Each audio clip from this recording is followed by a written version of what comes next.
Yo venía de un viaje en Chicago, venía con mi papá, veníamos de Chicago a México y por azares del destino nos toca sentados separados.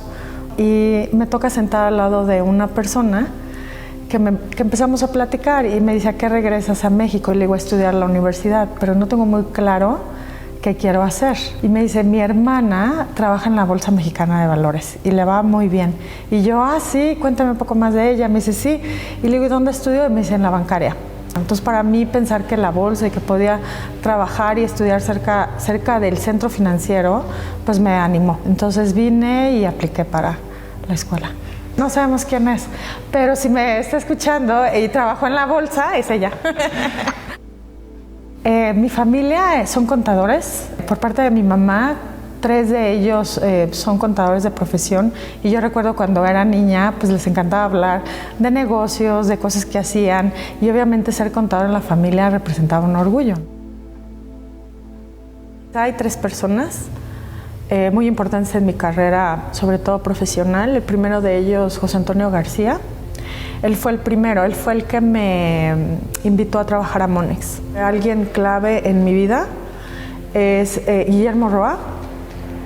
Él es socio director en Deloitte. Poco a poco lo fui conociendo y luego más adelante en mi carrera en Monex tuve la oportunidad de trabajar con él en un proyecto y sus mensajes siempre fueron muy claves. El tercero es Mauricio Naranjo, que fue el que me invita a Europa. Ella es el que cree en mí para el proyecto. Ellos pudieron haber elegido al que sea, ¿no? Pudieron haber ido a Inglaterra y reclutar a alguien que viniera de Cambridge o de Oxford, o traer a alguien de Estados Unidos.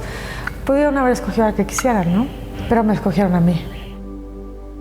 Tengo una broma con Mauricio Naranjo, que es el actual CEO. Cuando llegué a Londres, tenía una broma que los itinerarios de los aviones a México los tenían en el refrigerador. En caso de emergencia ya sabía qué hora, ¿no? Entonces alguna vez me habló y me dijo: yo sé que está difícil, si decides renunciar, no hay ningún problema, yo lo entiendo. Porque tuvimos una situación una semana y el viernes yo estaba en una posición que yo dije: ¿sabes qué? Hasta aquí. No más, porque no es demasiado, está pidiendo demasiado de mí. La bancaria me dio una beca al principio, pero había uno socialmente no está a ese nivel cuando eres joven. Y entonces te cuesta mucho trabajo entender las razones por las que vienes, ¿no? Y es muy fácil cuando estás joven dejarte llevar por lo que otros dicen. Entonces, pues en lugar de estudiar, a veces me iba de fiesta, ¿no? Y hubo un momento que dije: bueno, me voy por allá o regreso de este lado, ¿no? Y aunque seas muy joven, es tu asunto y tienes que enfrentarlo y hacerte responsable, aunque seas adolescente. Siempre les digo a la gente en Inglaterra, para mí una es liderar con el ejemplo y cumplir tus promesas.